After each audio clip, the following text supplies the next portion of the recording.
Good evening, I'm Erica Hill in for Aaron Burnett. Out front tonight, the breaking news. Democrats taking their show on the road. You're looking at live pictures here out of Detroit, Michigan, where Vice President Kamala Harris is about to take the stage with her new running mate, Minnesota Governor Tim Walz. Thousands of people at that event, the two arriving in Detroit just a short time ago after speaking to an energized crowd earlier in the day in Wisconsin. In the past 24 hours, Harris and Walz have now hit three crucial battleground states, starting, of course, with last night's rally in Philadelphia. Those three states, as I noted, crucial to a Harris victory. And today, everywhere Harris and Walz went, they had Team Trump hot on their trail. Trump's running mate, Senator J.D. Vance, holding events in Wisconsin and Michigan today as well. At one point, Vance's plane and Harris's plane actually landed at the same airport in Wisconsin at the same time. Vance making his way then to a manufacturing plant to speak with a group of blue-collar workers. We have a country that's going in the wrong direction thanks to Kamala Harris, and I think that it's important to say we could be doing so much better. And not just that we could be doing so much better, we were doing so much better when Donald J. Trump was president of the United States. Vance really focusing most of his attacks now on Harris. Much like the former president who opted not to join Vance on the trail. He did, though, this morning call into Fox. Nobody knew how radical left she was. This is a ticket that would want this country to go communist immediately, if not sooner. Jeff Zellney is out front live in Detroit. They're at the Harris rally. So a big enthusiastic crowd for Harris and Walz over the past couple of days. This could also be a honeymoon, as we know, barely 24 hours in, just over. Is there a sense from the campaign that you're hearing in terms of a plan to keep that momentum alive? Aaron, the plan basically is one day at a time. And there are 90 days now until Election Day in November, and far fewer days until voting actually begins. But I can tell you, enthusiasm is certainly only one sort of ingredient in a winning campaign. But you can see behind me here, perhaps, thousands of people have gathered in this hearing, in this hangar, And when Vice President Harris arrived, stepping off Air Force Two, it was a different moment. So enthusiasm does not win elections alone, but it's a key component. And frankly, a month ago, Democrats did not have that. So talking to Democrats here in this audience, they are overjoyed by the new ticket, Vice President Harris and Governor Walz. Of course, you would expect that. But when you talk to other voters who have been really turned off by this election, they too are suddenly now engaged and suddenly tuned in. But the vice president herself makes the case she did last night, I assume she will again tonight, that they are the underdogs in this race. And that is how they are looking at all this. But Erica, $36 million was raised in the first 24 hours. It is much more than that, I am told. So that also buys something else. That buys television commercials, and that continues the enthusiasm. We learned one piece of information today that former President Donald Trump is interested in holding a debate with Vice President Harris on a network potentially other than Fox. So that, of course, would be a big moment in this campaign. But for now, at least, the Harris campaign wants to keep this momentum alive as they continue their battleground tour. And, of course, that Democratic convention in Chicago is now less than 2 weeks away. Erica? Jeff Zellney, appreciate it. Thank you.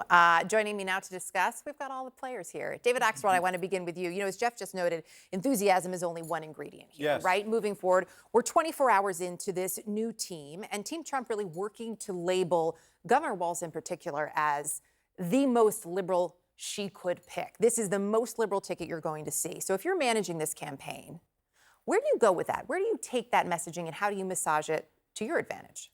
Well, look, first of all, the fact that, let me just say as an aside before I answer your question, the fact that Trump is now changing his position on the debate tells me that they understand that they're in a real fight here. And so he needs to debate, which gives you a sense of where the race is. Look, I think that they've got a guy here who is from like central casting, like he drops out of a Norman Rockwell painting, right? He's small town America incarnate, you know, the teacher, the coach, the 24 years in the National Guard and so on. And a lot of folks in small town America recognize him as a neighbor. I think this is deeply worrisome to the other side. I think that what I would do with him, honestly, is I would put him in an RV and I would send him to small towns in Pennsylvania, in Michigan, in Wisconsin, because I think he'll relate well to people, and it's harder to caricature someone when you know them. So that's what I would do with him. You mentioned that, the 24 years in the National Guard. Instead, this is already popping up as an attack point, actually, from J.D. Vance going after Walz today on his military record. I want to play part of that moment. He said we shouldn't allow weapons that I used in war to be on America's streets. Well, I wonder, Tim Walz, when were you ever in war? What was this weapon that you carried into war, given that you abandoned your unit right before they went to Iraq, and he has not spent a day in a combat zone? So just to clarify, Walz did serve in the National Guard, as we noted, for 24 years. He filed to run for Congress, retired from the Guard months before his unit was deployed. But he did at one point say, right, he talked about, quote, weapons that he carried in war. He was never in combat. Is this proving to be, it's early, but is this proving to be an effective line of attack? I think it's hard to know, but I do know that we know the messenger has some problems. This is what J.D. Vance was chosen for, to be the attack dog for Donald Trump, and I think that this is an early preview of where they're going to go with Governor Walz. But, you know, this is someone who has given his life to service, and I think it's going to be hard to caricature him as that. But I think to David's point, it becomes harder as the American people come to know him more. And so what the Trump campaign is trying to do is try to do an early definition of Walz, but I think that will become more difficult as he gets more out there.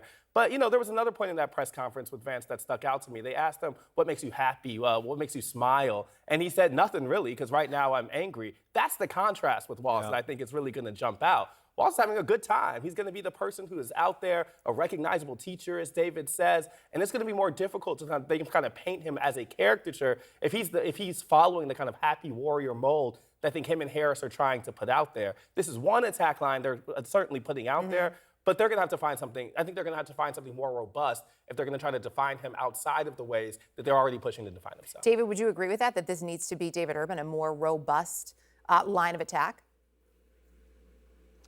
On which part, Erica? The military service part?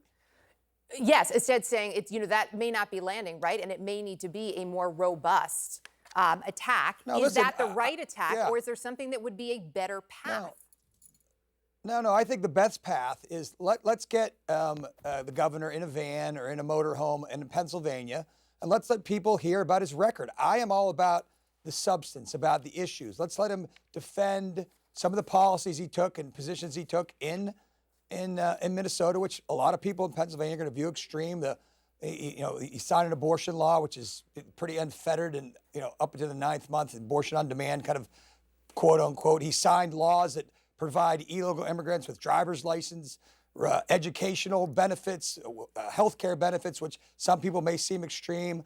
He has a position that he'll have to defend, and I think that more people, like David said, he's an avuncular looking fella, right? He looks like Jim Gaffigan to a certain extent, right? So let's let him out there. Let's people probe him, ask questions about his positions, and defend his policy positions. This shouldn't be about what you look like, who you are, what your race is. This should be about the policy. So the more people get to hear about his policies, I think the people in some of these small towns won't be so thrilled about him. They won't be so thrilled about some of the more socialist kind of progressive policies that the governor espoused and put in place while governor of Minnesota. I like that both Davids are advocating for the same plan of attack, but seeing very different outcomes here from those conversations and from the RV. We have stock in an RV company. So. I think you clearly do. Afterwards, you could take it on a tour of all the major league ballparks in the country. That wouldn't be bad.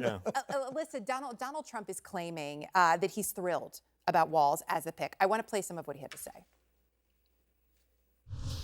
Nobody knew how radical left she was, but he's a smarter version of her, if you want to know the truth. He's probably about the same as Bernie Sanders. He's probably more so than Bernie Sanders. This is a ticket that would want this country to go communist immediately, if not sooner.